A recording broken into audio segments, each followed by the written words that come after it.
Okay, here we go. So I believe the sponsors of today's broadcast are the Menzalewski family and an anonymous sponsor in honor of the chassid that I make tomorrow night, which I'm very, very grateful for. Thank you very much.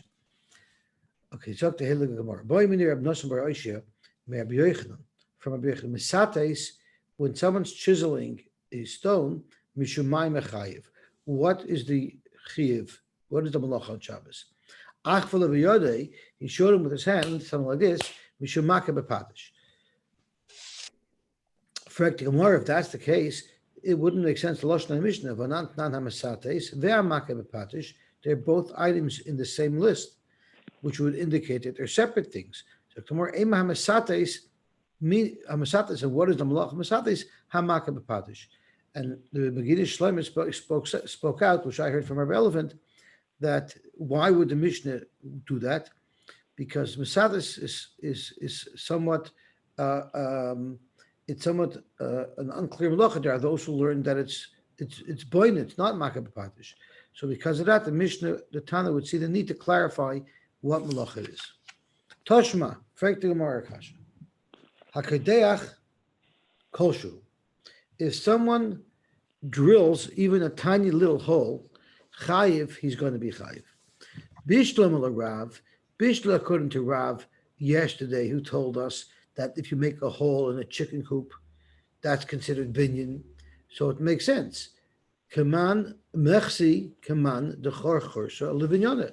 It looks like he's drilling a hole for building. El Shmuel, but according to Shmuel, lav gemar malachahu. This is not a gemar malacha. So why should it be chayiv?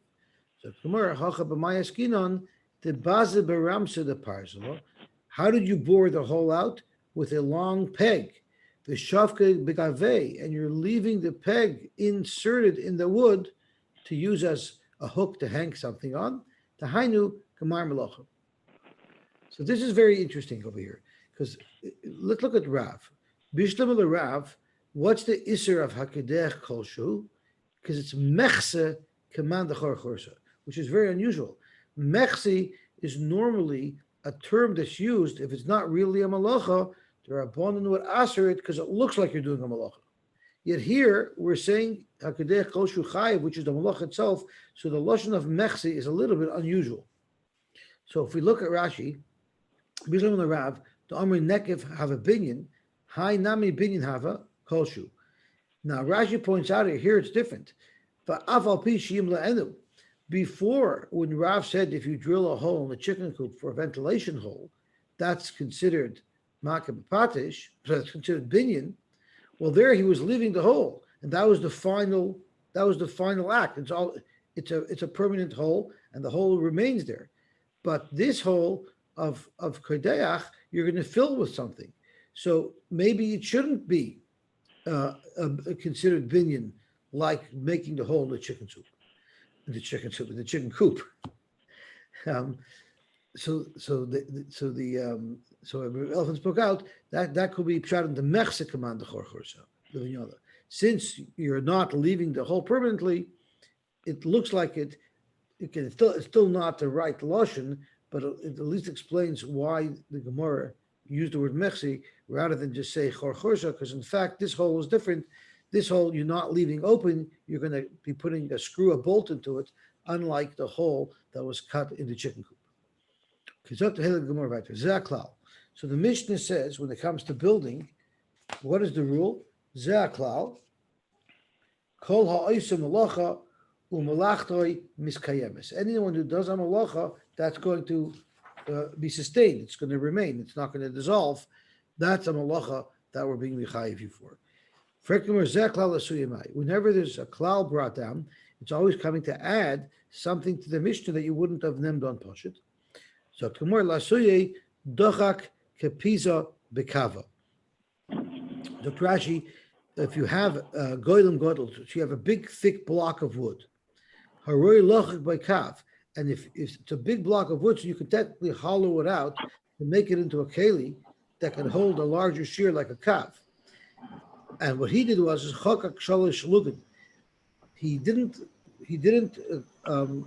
he didn't dig out inside the keli enough of a receptacle. He created a cavity in the keli or in this block of wood that was much smaller than what you really could do with this keli. So even though eventually he's going to enlarge that hole to make it into a keli that holds more, Yeshim, Makayim, and Cain, there are some who would leave it this way, and that anything that you leave permanently, even though other people might not leave it permanently that way, it's still considered a malach. When you bang with your hammer on this anvil, Mike of it, what is the malacha? What is the problem of banging? You're not really doing anything.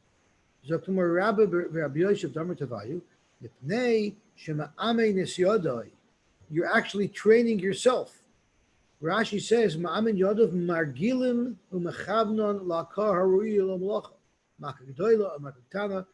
have to know exactly how hard to hit it, where to hit it, what position to hit it.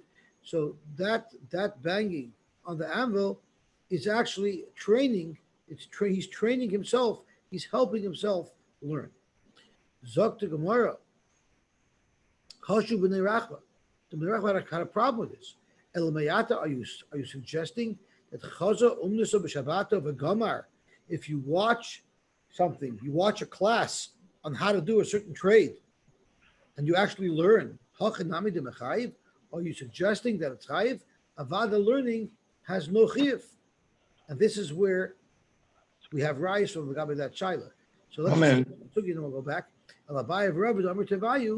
Surely you cannot be over malacha, can't be a malacha just because you're looking.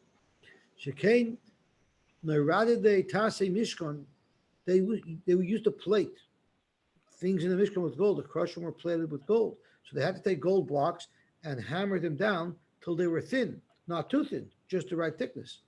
So Ois and Cain, they would bang with their on the anvil. Why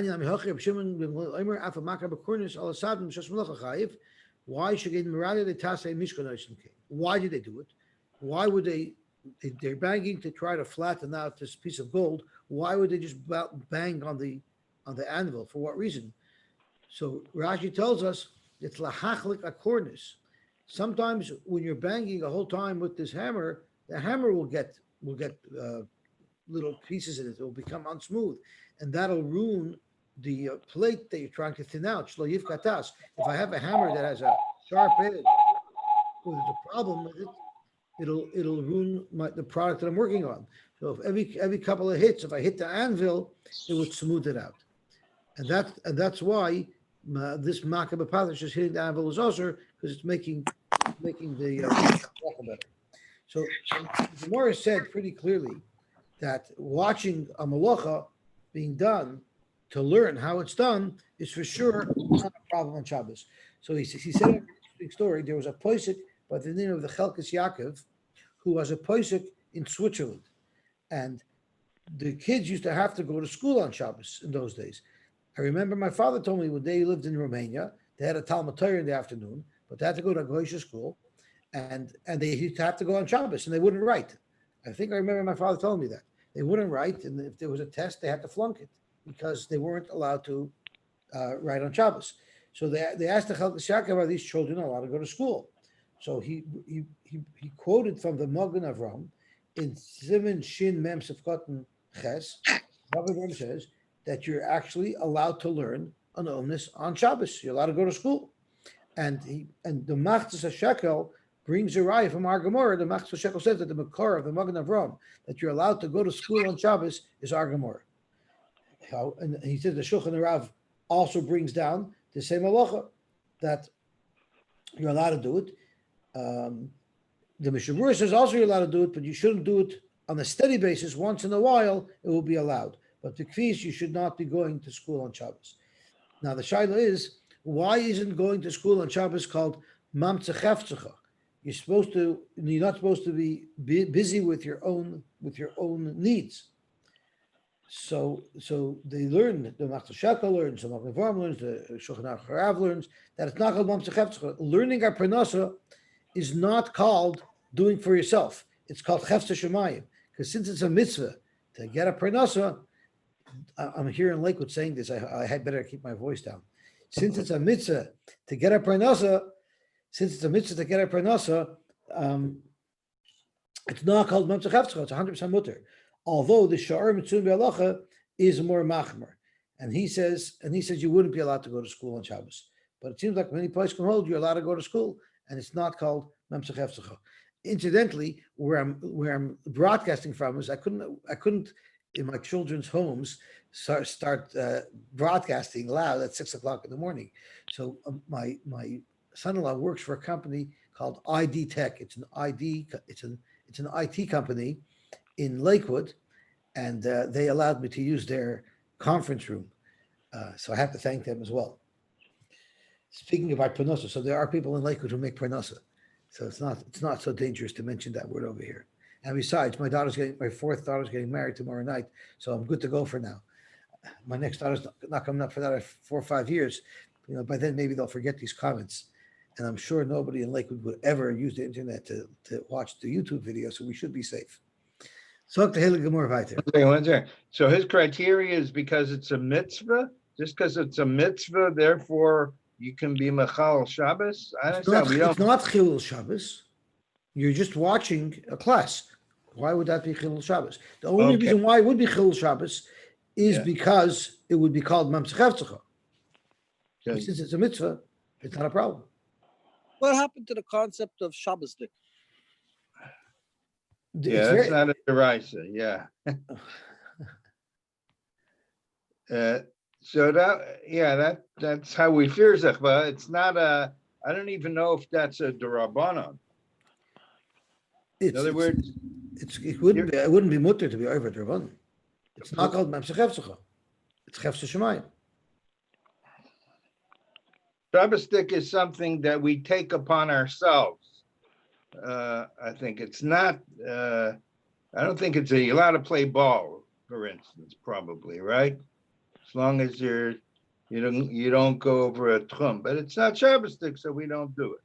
I remember Reb Moshe when he was introduced to the Shabbos clock, when he realized that the whole world, the whole house can now be run on Shabbos clocks, radios, TVs. I mean, you could basically have everything wochendik, technically Shabbosdik, technically within the law. So he forbade everything, including Shabbos clocks for lights, except he didn't want to come out against Shabbos clocks for lights because the New York community already was completely with that.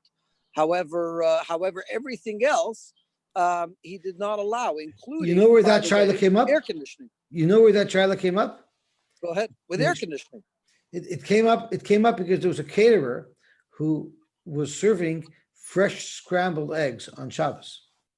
Because what he would do is he would set up the flame to come on a timer, and he would put let's say it was scheduled to come on at 9 a.m. At 8:55, he would take a frying pan, pour his scrambled egg mix into it. The fire would come on and it would cook by itself. Technically, there's no malacha. Rav Moshe was very, very unhappy about that, and that's when he outlawed Shabbos clocks. So Hitaka doesn't allow you to use it even for air conditioners. Right. But what about a programmable thermostat? I guess he wouldn't allow that either. That's the same thing as a Shabbos clock. I don't know. What's the difference?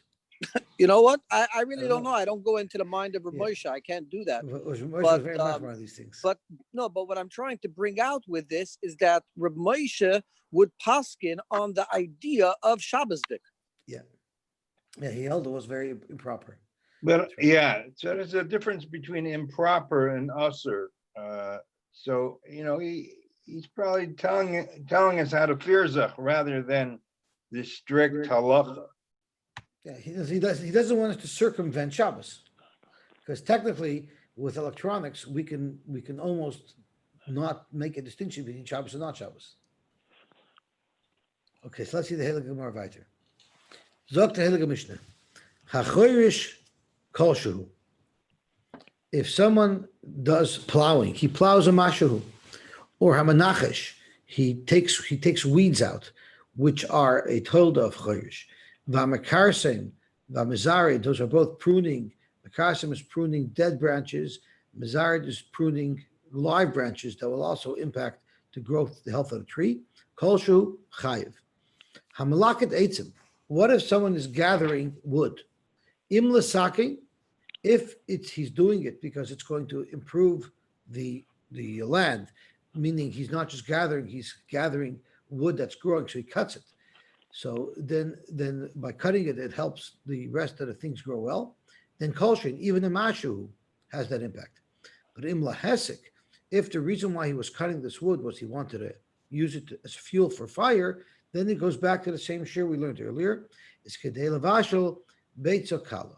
In order to cook one sheer gregris of a chicken egg. Hamalakat asafim. What if someone is gathering grass? Im l'sakin.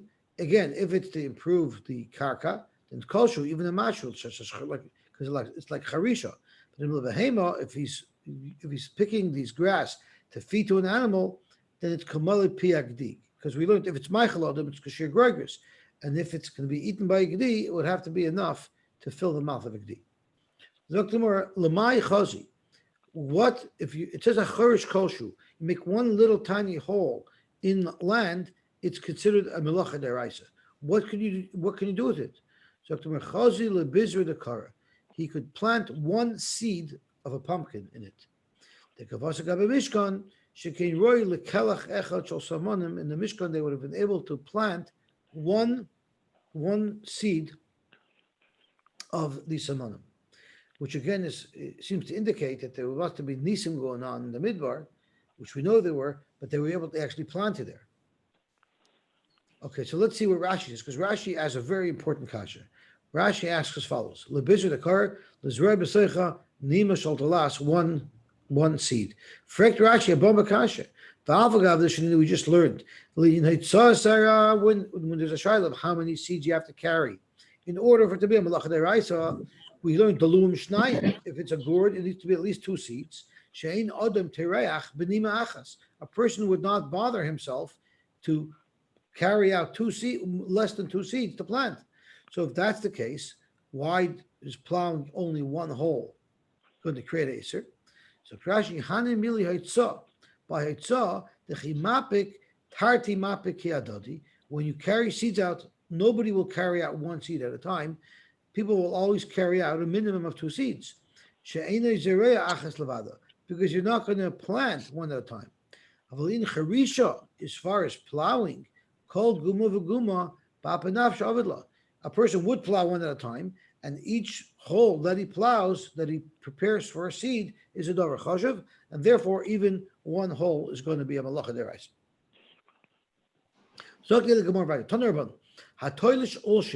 If someone is toilish, endives is what the article touches. I don't even know what endives are. Does anybody know what endives are? It's some type of plant. And someone who's pruning, if the purpose of him gathering this is for achila, then kegregris, then it has to be a shir gregris. If what he's gathering is not fit for human consumption, it can only be fed to a behema, then it's kamal pigdi, which is a greater shear than the gregris. And imla hasik, and if this is not edible at all, not even for an animal, then all you really can do with this is use it as a fuel. Then you would need enough to cook, to create a flame that would create enough heat to cook an egg. Imliyapis is a karka, but if you're pulling it out to improve the land, then kol shehin, then even a mashu will be also. So frek the Gemara, once pulling out any amount is also because it improves the land. So what's the difference if it was la'achila, or if it was la'behema, or if it was la'hesek? You are also improving the land. So it should always be a shear of a kolshu. Atukulu loy liafos es a karkaninu. So the Gemara Rab of Rabbi Yosy Tamar Tevayu ba'agam shanu. This is speaking in a swamp area where nothing's ever going to grow there, no one's ever planting there, so there's no benefit as far as improvement of the land. Abaye Omer, and this is a very controversial Abaye, afilu tema basada, even if it wasn't a field, the lav agam, not an agam, meaning that you could plant there and it does improve the property, but as uchagoin the loikam machaven. It's because that wasn't his intent. Since that wasn't his intent, there's no chiv out to that. Frank the Gemara, how could you say that? For Abaye v'Rava the Amri Tarvayu Moidir Abshimin the Psikreshe v'Loyamus. Abaye and Rava said both that by Psikresha it's going to be chayiv. So here, even though his intention is to collect it for food or for fuel, the fact is it's impossible to collect this vegetation without it improving the karka. So it's a psik ratio, and therefore he should be chayiv, even though it might be a darvish in mechaven or a malachish and shricha lugufa. So tomorrow, shricha de ka'avid ba'ari de chavre. He did this on his friend's property. Zokrashi loy ichpas liliape. So he doesn't care. He doesn't care. So this is a psik ratio, not the loy nichalei. It's not like he objects to the improvement of the karka. He just doesn't care. He's indifferent. And Rashi's learning that a psik ratio, the loy ichpas lei, is going to be mutter. Tosfos, not so much. Tosfos right away says, he brings up in the Aruch that the psik ratio the loy nichalei. This is not the loy ichpas lei. This is loy nichalei. Why? It's kagoyin de ka'avid ba'ari de chavrei u'chagoyin ba'acher she'eno ya'avoy. It's someone who he doesn't like. So Mela, it's loy nichalei. Tosfos has a discussion if that makes it mutter lechatchila, or if that would be still asher b'di'evet, it's just not a malacha. And Tosfos seems to say that it would be asher b'di'evet. Rashi seems to say that it'll be mutter. So there's a little bit of a shaila by a psik resha, the lo nichalei or the lo ichbaslei, what if it would be mutter lechatchila or not. Okay, let's see the Heilige Gemara, Heilige Mishnah weiter. Hakoysev shtei oisis. These are all going to be familiar Gemaras. A person wrote two oisis, two letters. Bein biyaminai, whether he wrote it with his right hand. Bein b'smoilai, or if he wrote it with his left hand. Bein mishem echad, whether it's the same letter. So Rashi says shtein alphen. Bein mishtei shemois, or if there's two different letters. Bein mishtei samonios, or if it was with different samonios. Rashi says if you use different inks. Even if you use different inks for the first letter and from the second letter, it will still be chayiv. B'chol lashon in any language, chayiv. Omer Yosy said, loy chayivu shtei oisiyos. The reason why they're mechayiv two oisiyos is elam mishum roishim. It's only because you're using it as a mark to indicate which keresh mates to which keresh.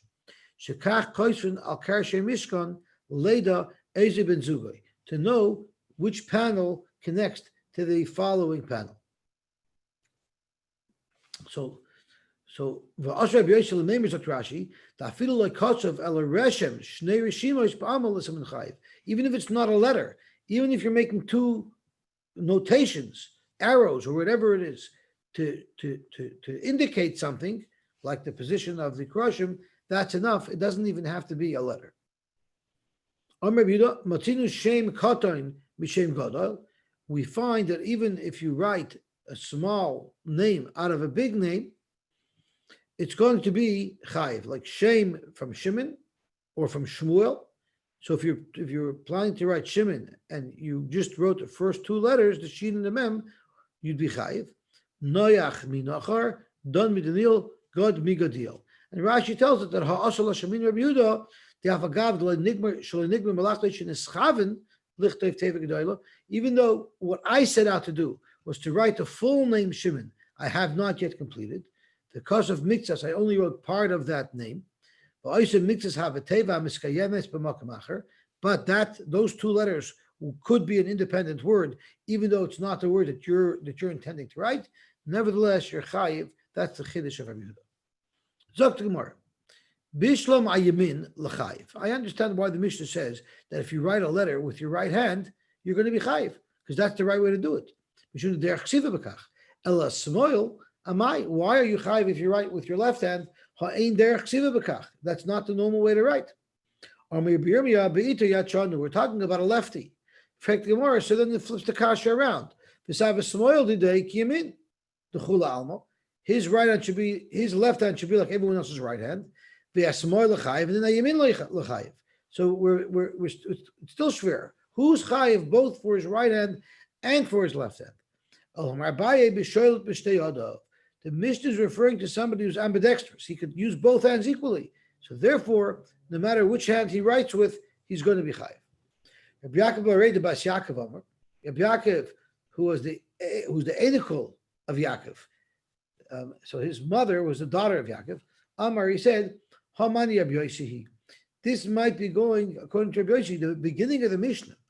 Interesting enough, the beginning of the Mishnah, it says whether you use your right hand or your left hand is speaking by anybody, even if you're righty. You cannot write properly with your left hand.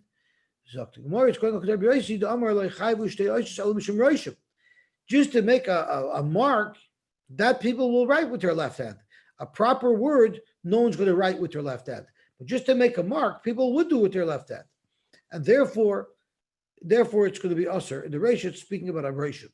In fact, how can you say that? The Sefer Rabbi Yossi, ratio live Rabbi Yossi. Rabbi Yossi is not introduced in our Mishnah, only in the Sefer. So tomorrow, Kula Rabbi Yossi, it's all Rabbi Yossi.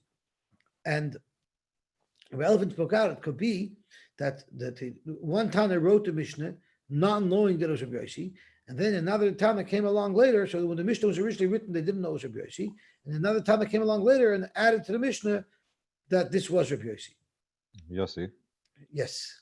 So I'm just saying, it's like, what percentage of the population is ambidextrous? Is it like probably less than 5%? Like why would the Mishnah I don't know. pick a case? Listen, I have two left hands. I'm also ambidextrous. Other than Rabbi, was it Model? Where Model used to be able to write simultaneously. Yeah. Like it's less than 5% of the population, I'm sure. So like why would Mishnah would pick a case of less than... Right, that's right. It's a big kibte. It's a big doichet. Yeah. That's why the second shot, Abayi's shot, sorry, Rabbi Yaakov's shot is more inclusive because he's saying, according to Rabbi Yossi, anybody could just make an indication. Yeah, but okay, so let's see what the Gemara says weiter. So we're going to expand on Rabbi Yehuda Matzinu Shem Katan Mishem Gadol. That's Shem Shimon and Shmuel Nach Menacher. So we're going to learn some interesting things now about names. Rabbi Yehuda Matzinu. Ella Rabbi Yehuda Shtei Oisiyos Ve'en Shnei Shemois Huda Mechayiv. Shtei Oisiyos Ve'en Shemechad Loi Mechayiv. Rabbi Yehuda seems to say all of his examples of smaller words that are part of larger words are only examples where the two letters that made up that word were two different letters. Like Shemi Shimon is Shin Mem, or Noach Minocher is Nun Ches. But what if I had two letters that were the same letters that were part of a word? Why didn't he mention an example such as that to say that would also be Chayiv? And Rashi gives examples. He going sos mi sosech, teis mi tischanin, or chach, which is a bracelet mi chachayim, from multiple bracelets. So you could have larger words, and the smaller word would have two letters that are both the same letter. Why didn't Rabbi Yehuda use such an example? Tanya, we learned, v'yasa achas, the pasuk says when it's talking about bringing a carbon chatos for a shogig, it says the asa. It says Dabar b'nei Shalom nefesh kisechto mishkaga b'chomitz Hashem hashalosh yasena v'asa me'achas mehena. And we learned this pasuk in detail, and we're going to learn it again today in detail. But it says v'asa achas. You have to do a full malacha. Yochel, you might think achi yichtov kol Hashem. You have to write the whole word. V'achi yer kol abeged. Or if you're weaving, you have to weave a complete beged. Or v'achi yasa kol anapa, if you are making a sifter, which is like a weaving reeds, like making a basket weave. Tamad loimer me'achas, part of a malacha. You don't have to do a whole malacha. Me'achas, if it says part of a malacha, yochel, you might think afilu like kosav ala ois achas, even if you only wrote one letter, or you only wove one chut, or if you only made one row of weaving, you might think that would be chayiv. And the ArtScroll gives a nice picture of what it means. If you just create this weave, it will not hold, because on this end they'll fall apart. The minimum to keep something in place would be to put one on this end and one on this end, and then at least it would stay together. But if you only did one, it would fall apart. So you might think that also would be usher because it says me'achas, even a partial malacha. Talmud loymar achas. The Torah tells us achas. It has to be a full malacha. So it says achas and it says me'achas. Haketzat. How do you make everything come together good? So to Gemara, Ein chayiv ad sheyichtov shem katan mishem gadol. You don't have to write the full name, but what you do write has to be a name independent of anything else. Shem Shimon u'Shmuel noich minacher dam midaniel god migadil.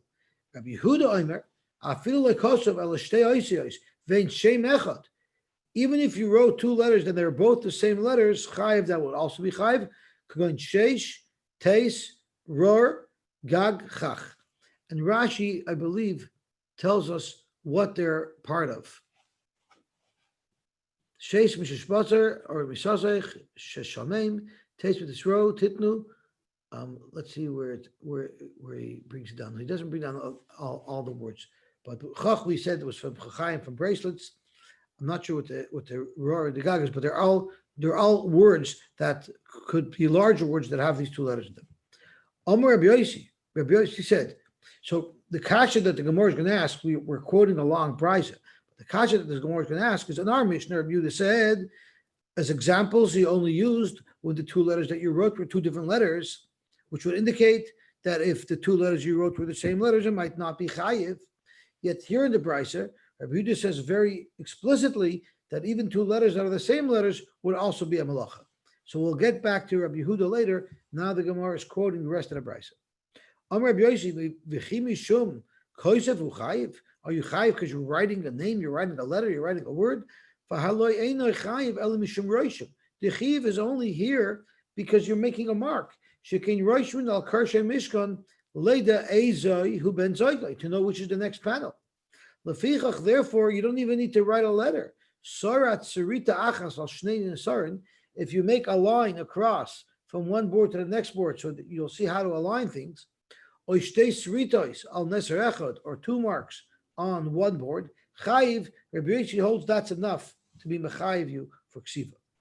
Rabbi Shimon Omer, a third shita, it says va'asa achas. Yochel, you might think achi yichtov is kol Hashem. You need to write the whole name. Achi yirei kol beged, achi yasa es kol anapa. You don't have to do the whole beged. You don't have to weave the entire project. You might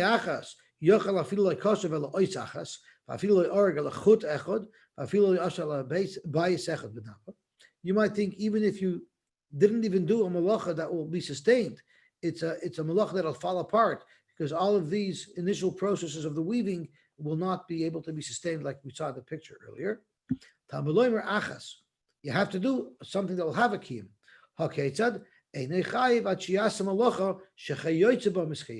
Whatever you do, it can't be something that'll fall apart. It has to remain. Rabbi Yosy Omer, v'asa achas, he has a whole different shot on how to dash in this pasuk of v'asa achas. I don't think this is relevant to this shiloh that we're discussing of letters. Rabbi Yosy already expressed his opinion earlier in this brisa, saying that even a marking that's not a letter would be mechayiv you. I think Rabbi Yosy here is just commenting on how he learned this pasuk that Rabbi Shimon quoted from. And he learns it as follows. The asa achas, so the lashon of pasuk is v'asa me'achas mehena. And he dashes the pasuk v'asa achas, the v'asa goes on the word achas, and v'asa goes on the word hena, v'asa hena. And he says, pamim shechayiv achas al kulam, sometimes you're chayiv one chiyah for many yisurim, upam shechayiv al kol achas v'achas, and sometimes you're chayiv for many yisurim. The Gemara is going to elaborate on what Rabbi Yosy means. We'll worry about understanding what he means a little bit later. Katani miyah, the reason why we quoted this brisa because of Rabbi Yehuda. And Rabbi Yehuda Omer afilu like kosav el shtei oisos vein shem echad chayiv. So here in the brisa, Rabbi Yehuda says that even if you write two letters that are the same, you'll be chayiv. Yet in the Mishnah, he didn't cite such an example. What's pshat? In fact, there are two different shitas, and you're right for noting that there's a difference between what Rabbi Yehuda said here in our Mishnah and what Rabbi Yehuda said in the brisa that we quoted. Because in fact, one place Rabbi Yehuda is saying his own halacha, and in one place he's quoting from his Rebbe. I'm not sure if we know who it is. Let me just see if Rashi tells us who is who.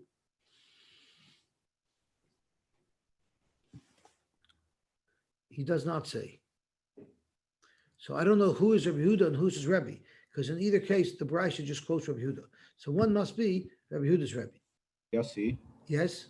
why do we assume that he's excluding these. I mean, he just brought examples. Why do we assume that he's excluding just because he didn't list? He obviously didn't list every possible So combination. you're suggesting that one is not a greater chiddush than the other. I'm saying, like, he just brought some examples. These are the examples he brought. It's loizu avzu or ilav dafkin. Like, it's why do we? I hear Rashi says on Amar Aleph that is significant because Rashi says,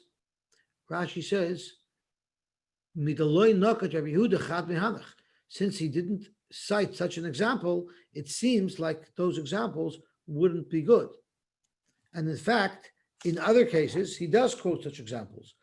Look, the Gemara. Maybe that's what it is. Maybe because in other places he does. That's why he's. That's why we're maybe that's different. I think that's more the kashkash is why there he does, here he doesn't.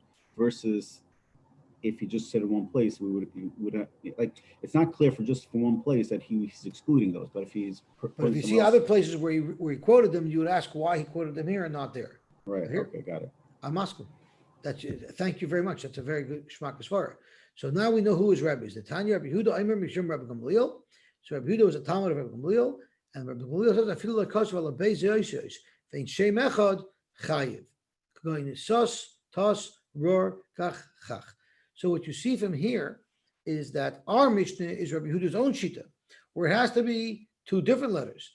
The brisa that we just quoted from Rabbi Yehuda is really Rabbi Yehuda's shita that he's saying over in the name of Rabbi Gamliel, who holds even if the two letters are the same Yosys. More of Rabbi Shimon Hainu Tanakama. So let's go back to analyze what Rabbi Shimon said.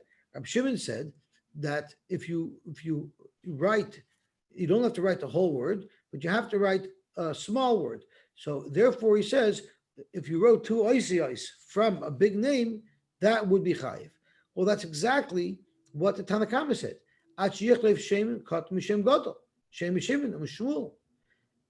So it seems like Rabbi Shimon and the Tanakama say exactly the same thing. So Frank Gemara, Rabbi Shimon and Tanakama. Rabbi Shimon seems to be saying the same thing as the Tanakama. V'chitema aleph the azrich ike beinayu. Azrich is a word. Azrich, I'll help you. If I just wrote aleph, that's not a word. Two alephs aren't a word. So maybe the chiluk between the Chachamim, the Tanakama and Rabbi Shimon is if you wrote two letters of a larger word, but those two letters themselves don't make up a word. The Tanakama sover aleph azrich loy mechayiv. The Tanakama holds it would not be chayiv.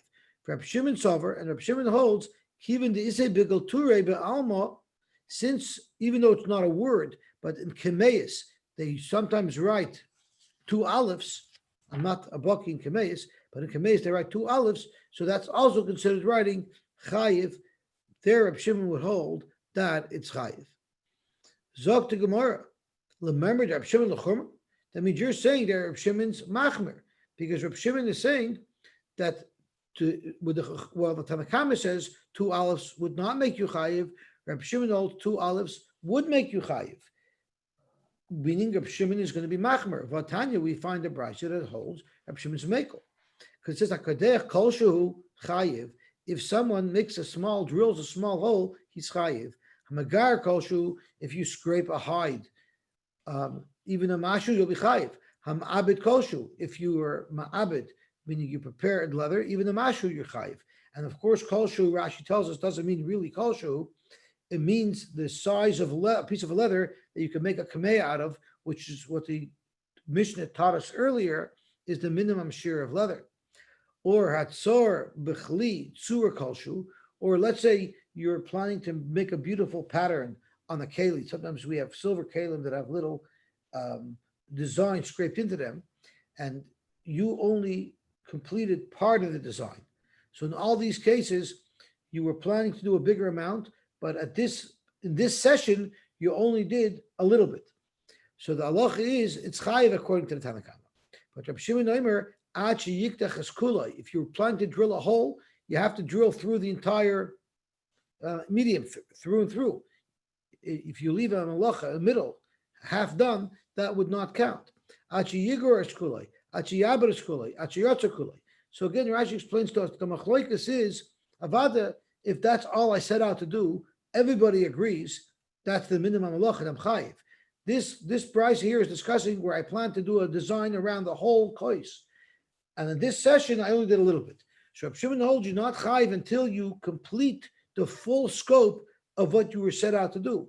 Just doing part of it would not be mechayiv you. So you see, Reb Shimon is in fact mekel because he requires a greater avodah, a greater action to make it into a malacha.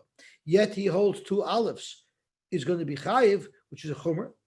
So Gemara, El Reb Shimon ha asal hashminan. We're going to say a whole new pshat in Reb Shimon. What Reb Shimon meant to say is achti achi yichta is Hashem kulai. He holds you not chayiv unless you write the entire name. The problem is that's not what Reb Shimon says. Reb Shimon actually says that you don't have to write the entire name. How could you tell me that Reb Shimon holds you have to write the whole name? Let's read what he said. I might have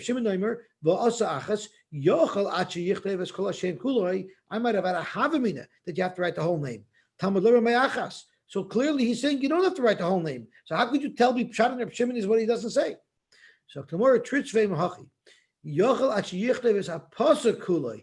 Talmud leber me'achas. When Reb Shimon said Yochel achi yichlev is Hashem kuloi, what he meant with the word Shem is you might think that in order to be chai for ksiva you have to write an entire pasuk.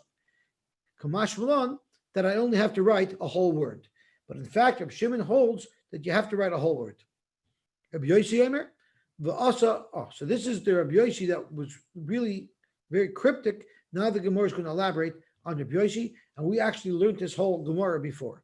Rabbi Yosy Emer, v'asa achas v'asa heina. So let's look at the pasuk inside again, so we realize what we're darshaning. Daber al bnei Yisrael lemer nefesh kisechta b'shkago mikol mitzvah Hashem asher lo yisei asena v'asa me'achas meheina. So all it had to say was either v'asa achas or v'asa heina. He did achas, he did one aver, or heina, he did one of those avers. But achas, the fact that 2 words are mentioned, achas and heina, is redundant, and the fact that each of the words have a mem in front of it is also redundant. So we have multiple redundancies here that Rabbi Yosy is going to extract a lot of information out of. My time with Rabbi Yosy, what is Rabbi Yosy talking about? Zokt Gemara, achas me'achas, it said me'achas, so there's an extra mem. Heina me'heina, there's another extra mem. And both the word achas and heina, we only needed one of them, and we have both of them. So we dash achas shehi heina, one that's many, the heina shehi achas, and many that is one. So let's go through it. Achas is Shimon. Doing a neveir would be Shimon writing an entire name. The fact that it says the mem me'achas means I only have to write a partial name. From there I learn that Shem Mishimon is enough. So that's how I learn, like what the Tanakhama said, that even if you write a small word, it's enough. Heina, what I learn from Heina? Avos. I'm only chayiv if I do avos malachos. From the mem of me'heina, I learned that told us you're chayiv if you do told us as well. Now we have to learn the achas and the heina. Achas seems singular, heina seems the multiple. So we darshan achas shehi heina. What does achas shehi heina means? It means zodin Shabbos v'shivus malachos. What if I did multiple malachos on Shabbos because I didn't realize that these malachos were usher? I knew it was Shabbos today, but I didn't know these malachos were usher. So technically, all I did was one thing: I violated Shabbos. Yet you have to bring a separate carbon chatas for each malach. So that's heina. That's achashi heina. You violated one mitzvah of Shabbos, but heina nets multiple chatois. What about heina shiachas? Where can you do multiple averes and you're only chayiv one carbon? That's shikogas Shabbos v'zod malachis. If you knew that all these malachas are usher, but you didn't realize at the time that today was Shabbos, there, even though you did multiple malachas, you bring one carbon. So that's how Rabbi Yosy extracts all this information from that one person. Yosy, just sorry, just a general question I meant to ask you before. You mentioned like making a mark, or besides letters, making a mark. So does the mark have to be significant? Like, what about symbols? Let's say making like pi. What is that? Is that a letter or what is it? I don't know the psak halacha, and I don't even know that we pass like Rabbi Yosy. But it seems that Rabbi Yosy writes. He writes 2 things. Either if you make one mark across 2 boards, so that actually helps you line them up. But he also writes if you make 2 marks on 1 board. So are you using it to like measure something or just some random marks? Well, the case that we're learning it from, the case in the Mishkan it wasn't random. It was made to help us align the boards. So you're asking me, would Rabbi Yosy answer even if it was a random mark? Yeah. I'm not sure. And I'm not sure. But Rabbi Yoshi's lashon is, if I made one mark on two adjacent boards, so I have a mark on one board and a mark on another board. But Rabbi Yoshi also says, even if I had two marks on the same board, now if you have two marks on the same board, how would that help you align anything? So it's, the way I understood it, by Rabbi Yossi speaking out that even two marks on one board would be usher, that would tell me that even if the two marks are not even fulfilling a purpose, but So it I'm means you not sure. So just drawing writing two indiscriminate A lines. scribble, making a scribble seems Yeah. like it would be usher, Okay, because of that. Okay. according to Rabbi Yossi. Yeah. And not according to Rabbi Yossi? What Well, about we don't pass making, one. We pass when yeah. you have to write letters. so what about making a symbol like pi? I don't think so. I don't think that will be usher. Okay. Dafka two letters that form a word would be usher. Has to form a word, can't be But two don't random quote me letters? on that. Okay. Don't quote me on that. But I'm just looking at the Gemara. A symbol, I don't know that it's usher. Okay. Unless that's like a picture. It's drawing a tzura. That's not ksiva. I'm not sure what that is. Right? Everybody holds you're not allowed to draw a picture. So I don't know if that's under the banner of ksiva. So I'm not sure. Does anybody know Hilchah Shabbos here who can share with us what's the isser of Sorry. drawing a picture of Mickey Mouse on Shabbos or something like that? Because drawing a symbol like pi might be similar to that, but I'm not sure. That's definitely not ksiva. Maybe we'll still run into it.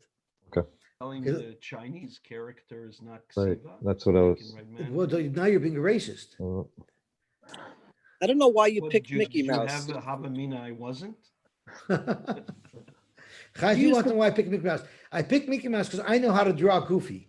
So I didn't want Mamish come out outright and say it, but I know you used to dress up as Ernie, but not Mickey Mouse. I hear.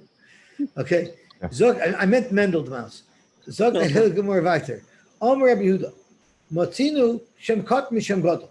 You find a small name from a big name like Shem Mishim. Fragt the Gemara, how could you be mechuyev if you wrote Shin Mem from the word Shimon? The Mem that you wrote would have been a regular Mem, not an endemem. But when you're writing the word Shem, the last letter would be an endemem. Fragt the Gemara, mi dami. Mem v'shem sosum. If you were writing the word Shem, you would have wrote an endemem. And Mem de Shimon pesuach. So how could you be chai for that? You see from here, sosum v'aseh pesich kosher. You obviously see they're interchangeable in the Sefer Torah. Fragt the Gemara, that's not true. Meisei uchesaftam. We learn from the pasuk uchesaftam should take ksiva tama. It has to be a complete ksiva.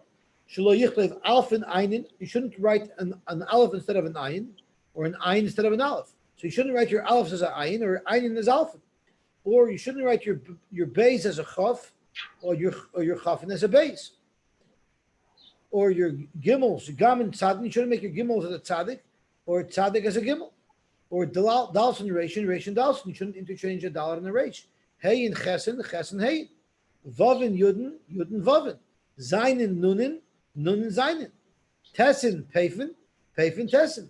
You shouldn't mix peis and tes. Kefufin pshutin or pshutin kfufin. So Rashi says here is kefufin is kaf chaf pei tzadi anun. So those letters they have long ones and short ones. The end of nun, the end of chaf, the end of pei, the end of tzadik are all long. So you shouldn't use the long ones for the short ones and the short ones for the long ones. Mem and samchen memin. You shouldn't interchange the samach and the mem. And then it says Sumin Psuchim Sumin, which is our Shaila. And here it says you're not allowed to interchange an endemem with a regular mem. And Parsha Psucha lo yasen stuma lo yasen psucha. Sometimes at the end of the parsha as a samach, sometimes that as a pay. It's a still Shaila that showing what they mean. Or Kosva Kishira. What happens if you wrote normal text like the Shira? So just to refresh our memories, this is how normal text in the Sefer Torah looks like. By Shir, like by Oz Yashir, it's Loin al Gabi Riach, they're offset over each other. So if you wrote the regular text of the Torah like a Shira, or because of a Shir Kayaitzuba, or you wrote Shira like a regular column, or because of Shaloi B'diyai, or you didn't use ink, you used the wrong color to write your Sefer Torah, or because of is askaris was over. Even if you upgraded and you thought that you're doing a Maila, and you every time you wrote Shem Hashem, you used a gold ink, you might think that's a good thing. Hareli Yignazu. You have to make an These are Apostle Sefer Torah. So how could you say that Shem Yishimin is considered written a word? You wrote it wrong because the second mem, the mem, should be an mem, and you used a regular mem. So Hudomer Kaitana, our Mishnah, Rabbi Yehuda, who holds that if you wrote a regular mem in place of an endemem, that your chayiv holds like a different Tana. The Tanya Rabbi Yehuda b'Mesayir Omer, Nemar b'Sheni v'Niskayim. This is these are the psukim I think that we read by the Nesiim. No, it says by the days of Sukkot. It says on the second day it says v'Niskayim with a mem at the end. B'Shishi says unesacheha, and all it really needed to say unesacha, so that yud is extra. And b'Shvi kimishpatam again as a mem because it said kimishpat. It said kimishpatam. So we have an extra mem, an extra yud, an extra mem, which spells mayim. Mikan. Rabbi Yehuda B'Mesayir says this teaches us there's a remez al nitzach mayim in the Torah, which means the Torah wanted to be meramez mayim. It spelled mayim with two endemems, meaning it interchanged the regular mem with an endemem. Umita pesuach v'asa sasam kosher. Since in this remez the Torah used an endemem to describe a mem, and it was fine for the Torah. So sasam nami, sasam v'asa pesuach should be kosher as well. V'aktimar, what are you talking about? Midami pesuach v'asa sasam. If you had a regular mem and you made it into an endemem, that's an upgrade. Eluya kamalile. You've upgraded the letter. The Amr Abchista mem v'samach shebeluchos. The mem and the samach in the luchos benes hayoimdim. They stood up with a nest because there's nothing to hold the middle section. The middle section hovered. So you see that it's better. You see the ultimate mem was the mem and the luchos, and those were all endemems. El sosim v'asa pesuach gerui kamagarle. But if it was supposed to be sosim and you made it psuach, it makes it worse. The Amar B'Yirmi V'Temer Abchia Bar Abba Menatzbach, the letters Mem Nun Tzadik Peyachav, the ones that are not ended, so the mem, the regular mem versus the end mem, Soifen Amram, they are not the real letters in the Torah. They are the letters that the Nevi'im added. So if that's the case, when you wrote Shem Yishimin, you didn't really write a good word. In fact, more of a Tizbra. Can you actually say that the mem is not a real mem? V'aksiv eila hamitzvosh sheina novi rishai lechadish dover me'ata ela me'ashemav. How could you say that the Nevi'im invented letters? Nevi'im can't invent letters. Anything that exists is all from the Rebbeinu Shalom. So tomorrow, meida loy havayodin hai be'em seteva ela me'ashemav. Sure, it was from Hashem. No, they didn't know which one goes in the middle of a word, which one goes in the end of the word. All the Nevi'im told us when to use this mem and when to use that mem, but they're both equal. And that's why you're chayiv.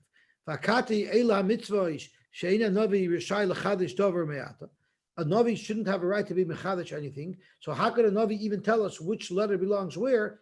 That's new. What must have happened is originally the letters were set up to be an endemem is an endemem, a regular mem is a regular mem. But we forgot.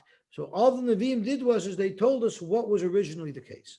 So at the end of the day, since everything's equal, therefore Shem Yishimin will in fact be chayiv. Unlike you didn't see how it was written in the Luchas? I'm sorry? And You in the didn't see Luchas, how it was they only written had in the endemems. In the Luchas, they only had endemems. Even at the beginning of words? Yeah. Oh, I see. Gufa, Omer B'chista, Mem v'samach shebeluchos b'nes hayoimim. They were standing with a nes. That's how you know they must have been endemems. Omer B'chista, Ksav shebeluchos, the writing on the luchos, nikra mi b'fnim v'nikra mi b'chutz. You were able to see them, no matter what side you looked at them, you would see the word properly. Going nevuv buvan, saru v'ros. So normally, if you would look at it backwards, it would be backwards. But there, no matter what side you looked at it, it looked the right way. So it was a nes, how everything was the same. I guess we could stop here. Yes, yeah, they saying that is Gemara saying that the Nevi'im Right. we only had the endem letters and the Nevi'im brought in the regular letters, or we only had the That's regular? what the Havamina of the Gemara was.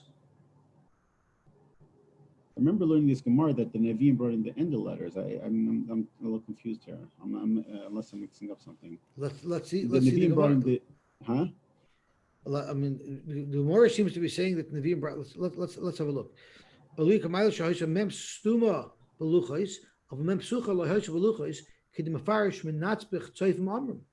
Meaning, clearly from Rashi you see that it's But not they- the they end of br- mems. The they letters brought that in have regular. end the letters, the regular letters are the ones that the Nevi'im added. Oh, wow. Right, shkoyach. Isn't that what Rashi is saying? Yeah, no, I see. When guess I learned this Gemara, I also remembered that it's all the end of mems. So Right, today, what I realized was it's not the end of mems, it's all the letters that have end of letters, they taught us the regular letters, which is not the way I always thought. I also thought like you thought, that they taught us about the end of letters. But in fact, they taught us that there's a distinction between which letter to use in the middle of the word and which letters to use at the end of the word. But they actually taught us the new letters that were at the beginning of the word. And that's only the Havamina. The Maskana is not like that, right? The Maskana is that we knew them all, we just forgot where they go, and they taught us where they go. Okay. But the Maskana is they didn't teach us any new letters. We knew we had all the letters from day one, nor we forgot. So the Nevi'im helped us remember. But isn't Okay, so maybe that's what I a remember. basic tenet of our Messiah that we had the Sefer Torah? That's the same Sefer Torah that Moshe Rabbeinu had.